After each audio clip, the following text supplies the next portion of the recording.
अस्सलामुअलैकुम friends and welcome to my channel. तो ये व्लॉग जो है इफ्तारी के बाद मेरे हस्बैंड कहते हैं कि उन्होंने अमरूद का मिल्क शेक पीना है, तो फिर मैं उनके लिए मिल्क शेक बनाने लगी। मैंने बर्तन जो है वो पहले ही धो लिए थे। तो अब जी मैंने अमरूदों को पहले उसका छिलका उतारना है, फिर उसके अंदर से उसके बीज निकालने हैं, फिर उसके बाद जी उसको मैंने ग्राइंड करना है। क्योंकि मेरे हस्बैंड कहते हैं कि ना अमरूदों का अगर छिलका ना उतारा जाए तो वो बड़ा उसका अजीब सा टेस्ट होता है। तो फिर इसलिए जो है मैं पहले छिलका उतारती हूँ, फिर इसको जो है वो ग्राइंड करूँगी। तो फिर उसके बाद ये जग में डाला है दूध और अब इसके अंदर डाले हैं अमरूद और फिर इसके अंदर डालेंगे थोड़ी सी चीनी, क्योंकि उन्हें ना मीठा ज़्यादा पसंद है। तो फिर उसके बाद ये अब इसको करते हैं ग्राइंड।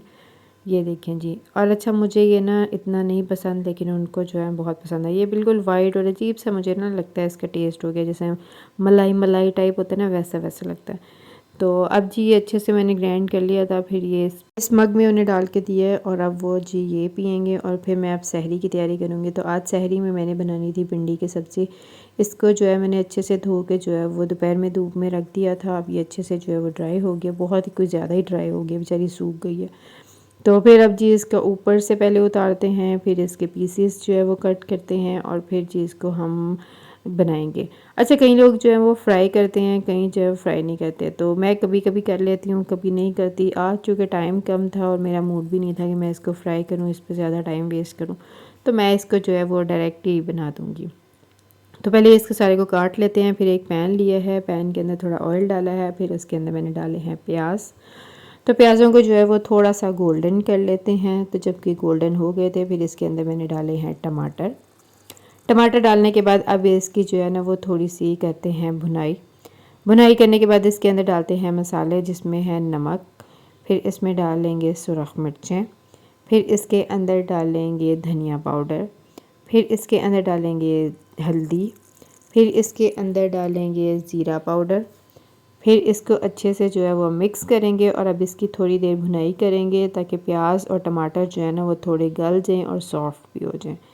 तो अब जी प्याज और टमाटर थोड़े गल गए हैं, सॉफ्ट हो गए हैं, तो अभी इसकी मज़ीद भुनाई की है। फिर उसके बाद जी इसके अंदर डालेंगे भिंडी की सब्ज़ी, क्योंकि भिंडी जो है रेडी है, मैंने सारी काट दी थी। तो अब ये इसके अंदर डाल के इसको अच्छे से एक दफ़ा मिक्स करते हैं और फिर इसको जी गलने के लिए रख देते हैं। और हम इसको जो है बिल्कुल हल्की आंच पे रख देंगे गलने के लिए, ताकि अच्छे से गल जाए और जो है ना प्याज जो है ना वो भी पक जाए। तो थोड़ी देर बाद जो है ये गल गई थी, प्याज भी जो है अच्छे से पक गए थे और भिंडी भी गल गई थी। तो अब हम इसका चूल्हा बंद कर देते हैं और सहरी में इंशाल्लाह इसको खाएंगे। फिर उसके बाद मुझे याद आया कि यार आटा भी गूँधने वाला है, तो फिर मैं आटा गूँधने लग गई। तो ये जी अब आटा गूँधते हैं। आटा गूँधना मुझे ना सबसे ज़हर काम लगता है। वैसे तो मुझे सारे काम ही ज़हर लगते हैं, पर कुछ काम जो है वो बहुत ही ज़हर लगते हैं, जिनमें आटा गूँधना भी है। आटा गूँधने के बाद मैंने उसको फिर फ्रिज में रख दिया था। फिर अब ये सहरी का जब टाइम हुआ तो फिर मैंने उसको निकाला, उससे जी 2 अदद पेड़े बनाए, एक अपने लिए और एक हस्बैंड के लिए।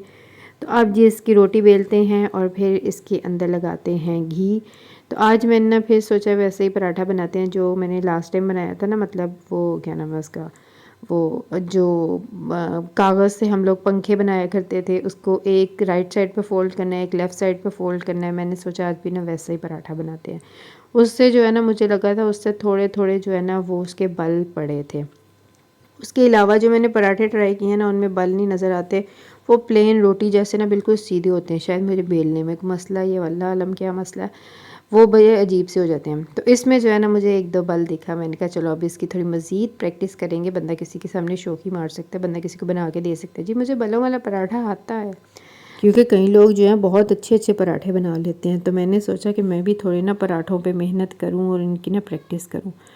तो फिर जी मैंने उसको अच्छे से फ़ोल्ड कर दिया था। फ़ोल्ड करने के बाद उसको थोड़ी देर रखा था ताकि घी जो है ना वो उसके अंदर आ जाए और रोटी जो है वो थोड़ी सॉफ्ट हो जाए। फिर जब इसे 4-5 मिनट हो गए थे तो मैंने कहा अब इसको बेलते हैं, और सहरी का टाइम जो है वो बिल्कुल नज़दीक आ गया था।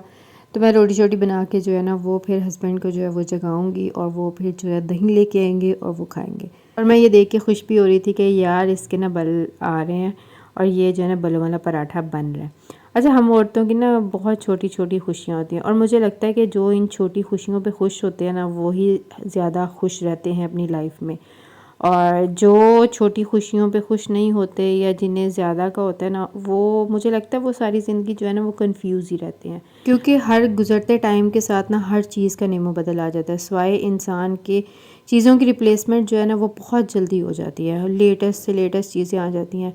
तो अगर आप छोटी छोटी चीज़ों पे खुश रहें ना, तो आप लेटेस्ट चीज़ों पे ना भी हो ना, तब भी आप खुश रह सकते हैं।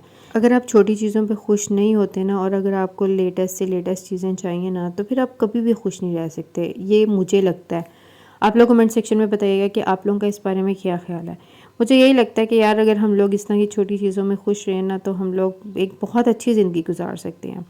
तो अब जी फिर उसके बाद मैंने रात के बचे हुए जो थे ना विंग्स, उनको भी गर्म कर लिया था और साथ में भिंडी की सब्ज़ी भी गर्म कर ली थी। तो अब ये जी मैंने टेबल पे लगा दिया था। फिर मैंने हस्बैंड को बुलाया, वो भी आ गए थे। तो हमारा सहरी का सामान जो है वो रेडी है। तो आज मैंने सोचा एक आध बॉयल अंडा भी कर लेते हैं, साथ में विंग्स हैं, साथ में भिंडी की सब्ज़ी है और साथ में पराठे हैं। और अल्लाह पाक का लाख लाख शुक्र है कि अल्लाह पाक ने इतना कुछ खाने को दिया, जितना शुक्र अदा करें कम है।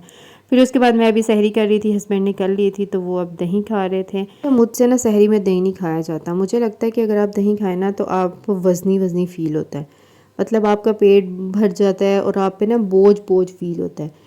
तो मुझसे सहरी में नहीं दही खाया जाता। मैं अब सहरी में जो खाती हूँ ना, मतलब जो भी सहरी करती हूँ वो उतनी करती हूँ ताकि जो ना मुझे वज़न ना फ़ील हो। मतलब मेरा पेट आधे से ज़्यादा जो है ना वो भरा हो और थोड़ा सा जो है वो खाली हो, ताकि वज़न या बोझ ना फ़ील हो। हम लोग अगर समझ के खाएं ना कि भाई ये वलीमे का खाना है और बस जी इसके बाद हमें रात को मिलना है, तो फिर बड़ा बोझ बोझ सा फ़ील होता है। तो खाना उतना ही खाएं जितना आप ना मतलब पंजाबी में पचा सकें। तो फिर उसके बाद जी मैंने हस्बैंड के कपड़े प्रेस किए जो उन्होंने सुबह ऑफिस पहन के जाने थे। फिर उसके बाद जी मैंने बर्तन धोए। बर्तन धोने के बाद आप पढ़ते हैं नमाज। नमाज पढ़ने के बाद थोड़ी देर जो है वो मोबाइल यूज़ करेंगे और फिर उसके बाद जी मैं सो जाऊँगी। तो आज का व्लॉग जो है वो यहीं तक था। वीडियो अच्छी लगे तो लाइक करिएगा, चैनल को सब्सक्राइब करिएगा और प्रेस द बेल आइकॉन ज़रूर प्रेस करिएगा ताकि हर वीडियोस आप देख सकें।